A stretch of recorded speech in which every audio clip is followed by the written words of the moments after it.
आज आपण सोडवणार आहोत MSCIT इरा सेशन 20। सगळ्यात पहिले आपल्याला सेशनचा परिचय पाहायचा आहे। त्यानंतर आपल्याला इथे ऑफिस स्किल्समध्ये या।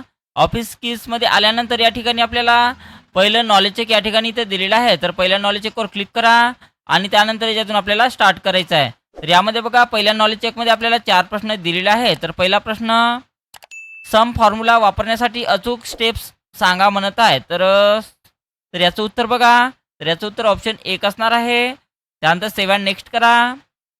आपण आपल्या गॅलरीमधून तसेच ऑनलाईन सुद्धा पिक्चर इन्सर्ट करू शकतो म्हणत आहे, तर याचं उत्तर बरोबर आहे। त्यानंतर सेव्ह अँड नेक्स्टवर क्लिक करा। सॅलरी स्लिप कोण आणि कुणाला इश्यू करतो म्हणत आहे, तर याचं उत्तर एम्प्लॉयर एम्प्लॉईला इश्यू करते। त्यानंतर सेव्ह अँड नेक्स्टवर क्लिक करा। सॅलरी स्लिप दुसऱ्या कुठल्या नावाने ओळखली जाते म्हणत आहे, तर सॅलरी स्लिप ही पे स्लिप या नावाने सुद्धा ओळखली जाते। त्यानंतर सेव्ह अँड नेक्स्ट करा। यस बटनावर क्लिक करायचं आहे। तर अशा प्रकारे आपला कोर्स पूर्ण आलेला आहे आणि अशा प्रकारे आपल्याला पहिलं नॉलेज चेक सोडवायचं आहे। त्यानंतर डेमो AI या ऑप्शन्सवर क्लिक करा आणि याच्यातून आपल्याला या ठिकाणी दुसरं नॉलेज चेक इथे दिलेलं आहे, तर दुसऱ्या नॉलेज चेकवर क्लिक करा। दुसऱ्या नॉलेज चेकमध्ये बघा आपल्याला एकच प्रश्न दिलेला आहे, डोमो AI डॅश डॅशद्वारे स्टॅटिस्टिक इमेजना ॲनिमेटेड व्हिडिओमध्ये ट्रान्सफर करते म्हणत आहे, तर याचं उत्तर AI driven motion effect apply करून हे त्याचं उत्तर आहे। त्यानंतर सेव्ह अँड नेक्स्ट करा।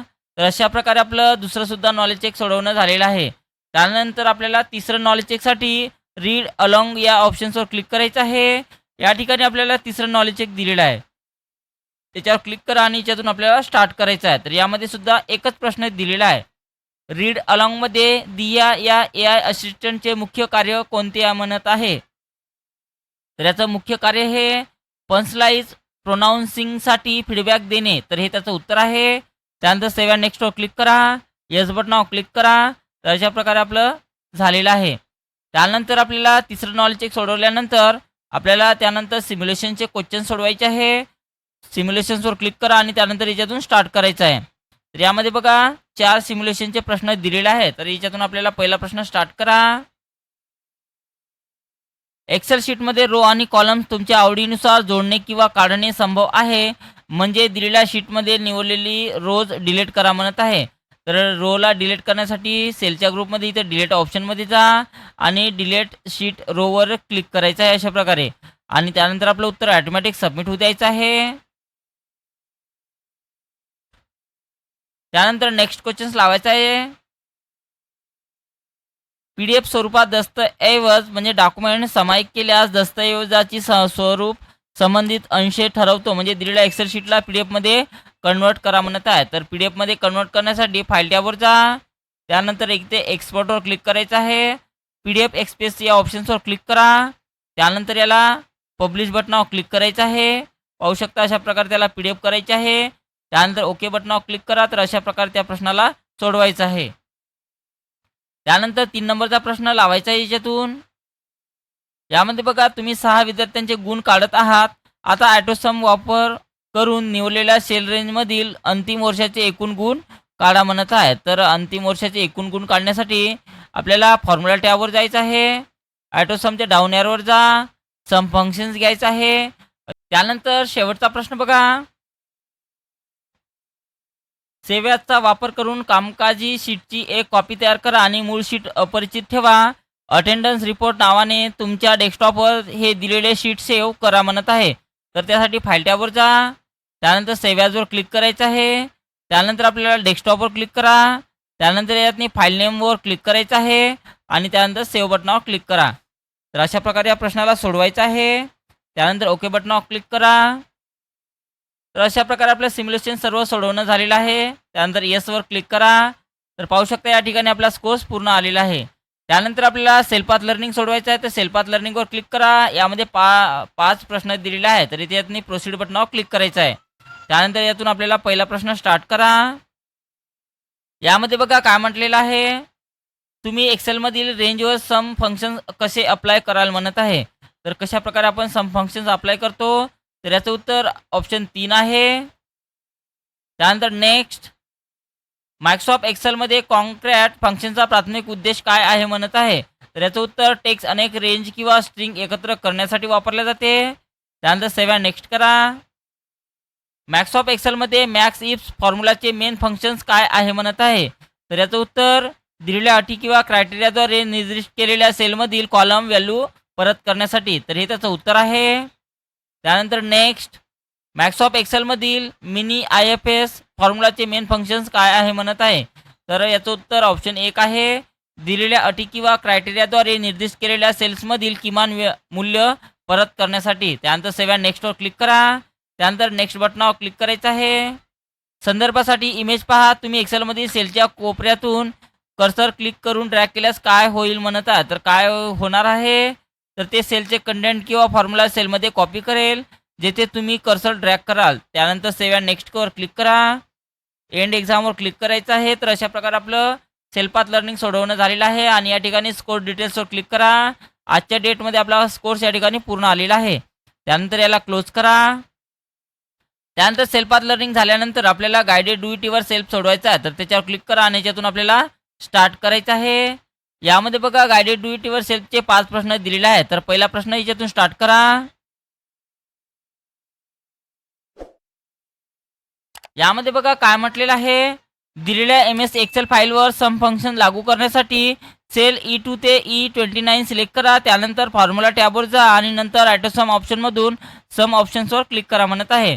तर E2 पासून तर आपल्याला E29 वर क्लिक करायचं आहे अशा प्रकारे. त्यानंतर आपल्याला काय करायचं आहे, फॉर्म्युला टॅबवर जा, ॲटोसमवर जायचं आहे आणि त्यानंतर सम फंक्शनवर क्लिक करायचं आहे. तर अशा प्रकारे आणि त्यानंतर आपलं उत्तर सबमिट करा. त्यानंतर नेक्स्ट क्वेश्चन्स लावायचा आहे.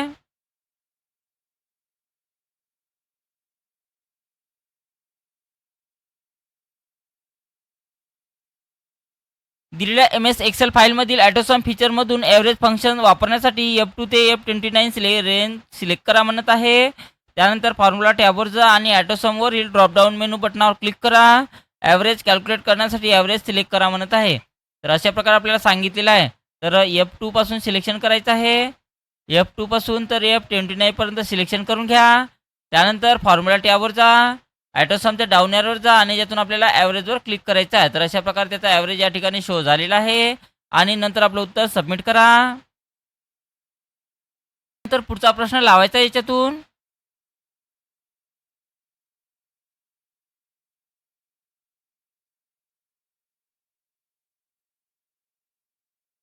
एक्सेलमध्ये एकाधिक सेलमधील टेक्स्ट एकत्र करण्यासाठी सेल D5 सिलेक्ट करा. त्यानंतर फॉर्म्युला टॅबवर जा, त्यानंतर टेक्स्ट ऑप्शन्सवर क्लिक करा. त्यानंतर कॉन्कॅट सिलेक्ट करा. टेक्स्ट 1 बॉक्समध्ये B5 सेल सिलेक्ट करा आणि टेक्स्ट 2 बॉक्समध्ये सेल C5 सिलेक्ट करा. आता ओके बटनावर क्लिक करा म्हणत आहे. तर अशा प्रकारे आपल्याला स्टेप बाय स्टेप करायचं आहे. तर काय म्हणत आहे, सुरुवातीला सेल D5 सिलेक्शन करायचं आहे. तर सेलला D5 ला सिलेक्शन करा अशा प्रकारे. त्यानंतर फॉर्म्युला टॅबवर जा. त्यानंतर फॉर्म्युला टॅबवर गेल्यानंतर आपल्याला टेक्स्ट ऑप्शन्सवर क्लिक करा म्हणत आहे. तर टेक्स्टवर क्लिक करा. टेक्स्टवर क्लिक केल्यानंतर कॉन्कॅट घ्यायचं आहे. तर यातून आपल्याला कॉन्कॅट घ्या. कॉन्कॅट घेतल्यानंतर टेक्स्ट 1 बॉक्समध्ये आपल्याला B5 सेल सिलेक्शन करायचं आहे. तर यामध्ये बघा आपल्याला B5 सेल सिलेक्शन करायचं आहे. त्यानंतर टेक्स्ट बॉक्स 2 मध्ये आपल्याला C5 सिलेक्शन करायचं आहे. तर टेक्स्ट बॉक्स 2 मध्ये क्लिक करा आणि त्यामध्ये आपल्याला C5 सिलेक्शन करा. त्यानंतर सेल C5 मध्ये आपल्याला सिलेक्शन केलेलं आहे. त्यानंतर आता ओके बटनावर क्लिक करायला म्हणत आहे.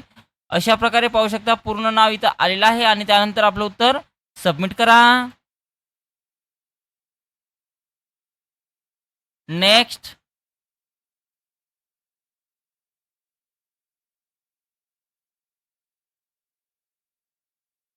त्यानंतर बघा एक्सेलमध्ये मॅक्स इफ वापरून विशिष्ट कंडिशनसह मॅक्झिमम व्हॅल्यू शोधण्यासाठी सेल G4 वर जा म्हणत आहे. त्यानंतर फॉर्म्युलावर जा, त्यानंतर मोर फंक्शन्सवर जायचं आहे. त्यानंतर स्टॅटिस्टिकलवर जा, त्यानंतर मॅक्स इफ फंक्शनवर क्लिक करा. त्यानंतर सेल रेंजमधून D2 ते D10 सिलेक्शन करायचं आहे. क्रायटेरिया रेंज 1 मध्ये आपल्याला C2 पासून तर C10 निवडायला म्हणत आहे आणि क्रायटेरिया बॉक्समध्ये मँगो टाईप करा आणि नंतर ओके बटनावर क्लिक करा. अशा प्रकारे आपल्याला प्रश्न विचारलेला आहे. तर सगळ्यात पहिले आपल्याला G4 वर जा म्हणत आहे. तर G4 वर जायचं आहे आपल्याला. G4 वर गेल्यानंतर आपल्याला फॉर्म्युला टॅबवर जा म्हणत आहे. त्यानंतर मोर फंक्शन्सवर जा, त्यानंतर स्टॅटिस्टिकलवर जायचं आहे आणि त्यानंतर स्टॅटिस्टिकलवर गेल्यानंतर मॅक्स इफ फंक्शन्स घ्यायचं आहे. तर यामध्ये मॅक्स इफ फंक्शन्स घ्या, स्क्रोल डाऊन करा. बघा या ठिकाणी मॅक्स इफ फंक्शन इथं दिलेलं आहे, तर याच्यावरून ते फंक्शन्स घ्यायचं आहे. फंक्शन्स घेतल्यानंतर आपल्याला काय म्हणत आहे, मॅक्स रेंज याच्यातनी आपल्याला कोणती निवडा म्हणत आहे, D2 ते D10 म्हटलेलं आहे. तर मॅक्स रेंज सिलेक्शन करा. यामध्ये आपल्याला D2 पासून तर D10 पर्यंत सिलेक्शन करा. त्यानंतर क्रायटेरिया रेंज 1 मध्ये आपल्याला काय म्हटलेलं आहे, C2 पासून C10 निवडा म्हणत आहे. तर यामध्ये आपल्याला C2 पासून तर C10 निवडा. त्यानंतर आपल्याला क्रायटेरिया बॉक्समध्ये आपल्याला मँगो टाईप करायचा आहे. तर क्रायटेरिया बॉक्समध्ये क्लिक करा आणि यामध्ये आपल्याला कोणता शब्द टाईप करायचा आहे, मँगो. जसा शब्द दिलेला आहे तर त्या पद्धतीने आपल्याला मँगो शब्द टाईप करा. त्यानंतर ओके बटनावर क्लिक करायचं आहे आणि त्यानंतर आपलं उत्तर सबमिट करा. Next questions.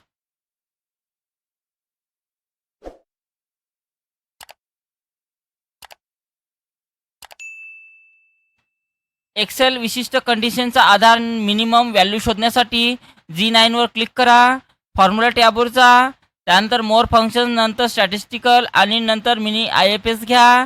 मिन रेंजमध्ये आपल्याला D2 ते D10 सिलेक्शन करायचं आहे. त्यानंतर क्रायटेरिया रेंज 1 मध्ये आपल्याला C2 ते C10 सिलेक्शन करा म्हणत आहे आणि क्रायटेरिया 1 बॉक्समध्ये आपल्याला बनाना टाईप करा आणि त्यानंतर ओके बटनावर क्लिक करा म्हणत आहे. तर अशा प्रकारे आपल्याला प्रश्न विचारलेला आहे. तर यासाठी सगळ्यात पहिले आपल्याला G9 वर क्लिक करा म्हणत आहे. तर G9 या सेलवर क्लिक करा. त्यानंतर फॉर्म्युला टॅबवर जायचं आहे. त्यानंतर मोर फंक्शन्सवर जा. त्यानंतर स्टॅटिस्टिकलवर जायचं आहे आणि त्यानंतर आपल्याला मिनी IFS घ्यायचा आहे. या ठिकाणी दिलेला आहे मिनी IFS, तर त्याच्यावर क्लिक करा. आता मिनी IFS मध्ये बघा आपल्याला मिनिमम रेंज कोणती रेंज सिलेक्शन करा म्हणत आहे, D2 ते D10. तर यावर क्लिक करा. D2 पासून तर D10 पर्यंत सिलेक्शन करून घ्या अशा प्रकारे. त्यानंतर काय म्हटलेलं आहे, क्रायटेरिया रेंज 1 मध्ये C2 ते C10 सिलेक्ट करा म्हणत आहेत. तर क्रायटेरिया 1 मध्ये जा. C2 पासून तर C10 पर्यंत सिलेक्शन करा. त्यानंतर क्रायटेरिया बॉक्समध्ये आपल्याला कोणता शब्द टाईप करायचा आहे, बनानास.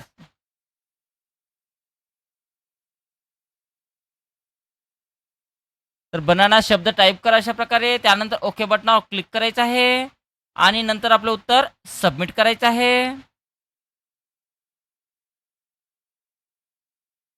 तर अशा प्रकारे आपलं गायडेड ड्युटी युअर सेल्फचे सर्व प्रश्न सोडवणं झालेलं आहे. त्यानंतर येस बटनावर क्लिक करा. एंड एक्झामवर क्लिक करायचं आहे. त्यानंतर येस बटनावर क्लिक करा. तर अशा प्रकारे आपल्याला सोडवायचं आहे. तर आपला स्कोर्स या ठिकाणी पाहू शकता पूर्णपैकी पूर्ण इथं आलेला आहे. त्यानंतर बघा शेवटचा आपल्याला 20चं सेशन कम्प्लिशन टेस्ट सोडवायचं आहे. तर त्याच्यावर क्लिक करा आणि याच्यातून आपल्याला स्टार्ट करायचं आहे. तर यामध्ये बघा 10 प्रश्न दिलेले आहेत. तर पहिला प्रश्न, शिक्षक म्हणतात विंडोज आणि मॅक OS दोन्ही एकाच संगणकावर तपासा, तर त्यावर उपाय काय आहे म्हणत आहे. तर याचा उपाय काय आहे बघा, तर व्हर्च्युअलायझेशन सॉफ्टवेअर हे त्याचं उत्तर असणार आहे. त्यानंतर सेव्ह अँड नेक्स्टवर क्लिक करा. अर्जुन जंक फाईल काढून करणारे टूल तयार करू इच्छिते, त्याला काय म्हणतात म्हणत आहे. तर त्याला आपण काय म्हटलं जाते, तर डिस्क क्लीनअप युटिलिटी आहे. त्यानंतर सेव्ह अँड नेक्स्टवर क्लिक करा. त्यानंतर बघा विद्यार्थी असे टूल तयार करतो जे डिलीट झालेल्या फाईल रिकवर करेल आणि परफॉर्मन्स सुधारेल, ते कोणते युटिलिटी आहे म्हणत आहे. तर ते कोणते आहे बघा, तर ते युटिलिटी सूट आहे. त्यानंतर सेव्ह अँड नेक्स्टवर क्लिक करा. त्यानंतर शिक्षक म्हणतात मेमरी वापर मॉनिटर करा आणि हँग झालेल्या ॲप्स बंद करा, कोणते टूल आहे म्हणत आहे. तर याचं उत्तर टास्क मॅनेजर आहे. त्यानंतर सेव्ह अँड नेक्स्टवर क्लिक करा. टीम असे टूल डिझाईन करते जे जंक फाईल काढेल, स्टोरेज मॅनेज करेल, स्पीड वाढवेल, हे कोणते सॉफ्टवेअर आहे म्हणत आहे. तर हे कोणते सॉफ्टवेअर आहे बघा, तर युटिलिटी सॉफ्टवेअर्स आहे. त्यानंतर सेव्ह अँड नेक्स्टवर क्लिक करा. शिक्षक विंडोज आणि लिनक्स एकाच संगणकावर चालवून दाखवतात, काय वापरले जाते म्हणत आहे. तर यावर काय वापरले जाते, तर व्हर्च्युअलायझेशन सॉफ्टवेअर्स वापरले जाते. त्यानंतर सेव्ह अँड नेक्स्टवर क्लिक करा. रीना तपासते की कोणते ॲप्स जास्त मेमरी वापरतात, तर ती काय वापरते म्हणत आहे. तर याचं उत्तर टास्क मॅनेजर आहे. त्यानंतर सेव्ह अँड नेक्स्टवर क्लिक करा. शाळेला जंक काढून स्लो होणे कमी करायचे आहे, कोणते सॉफ्टवेअर वापरावे म्हणत आहे. तर याचं उत्तर युटिलिटी प्रोग्राम्स आहे. त्यानंतर सेव्ह अँड नेक्स्टवर क्लिक करा. सिमरनचा संगणक जास्त फाईल्समुळे स्लो आहे, काय मदत करेल म्हणत आहे. तर यामध्ये काय मदत करणार आहे, तर डिस्क क्लीनअप हे मदत करणार आहे. त्यानंतर सेव्ह अँड नेक्स्टवर क्लिक करा. सायबर सिक्युरिटी ट्रेनिंगसाठी विद्यार्थी जुने विंडोज तपासू इच्छिते, कोणते टूल वापरायला म्हणत आहे. तर कोणते टूल्स वापरणार आहे, तर व्हर्च्युअल बॉक्स आहे. त्यानंतर सेव्ह अँड नेक्स्टवर क्लिक करा. येस बटनावर क्लिक करा. तर अशा प्रकारे आपलं सेशन कंप्लीशन टेस्ट संपूर्ण सोडवणं झालेलं आहे. तर अशा प्रकारे आपल्याला इरा सेशन 20 कम्प्लिटली सोडवायचं आहे.